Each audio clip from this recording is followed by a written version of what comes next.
po ng mga engineer, nagsiseminar ng mga teacher para lang sumali sa guardians, pero hindi po nila alam ang kanilang kaharap ay grade 2 na. Hindi nakapagtapos ng pag-aaral, pero inikot na po ang Luzon, Visayas, Mindanao, at mayroon na po tayo sa ibang bansa, Bahrain, Memphis, Tennessee, USA, mayroon po tayo sa Malaysia, mayroon po tayo sa London, Saudi Arabia, at mayroon pa po ng Saudi Arabia.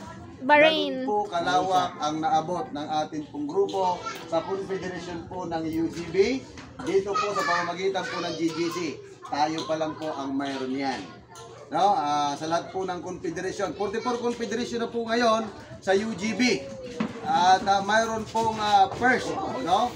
First cluster, first central command na kung saan naaniban po ni Sir, no? Siya sa kanila po kasi yung GI. Hindi ko lang alam kung anong command, pero ang napansin ko noon parang ang kay Pistolero po kasi yan po yung GI port, parang ang dito sa Maris noon parang 19 ata siguro. Kalimutan ko lang. Yan po kasing GI na-organize po yan ni BFG 1st hanggang 23rd.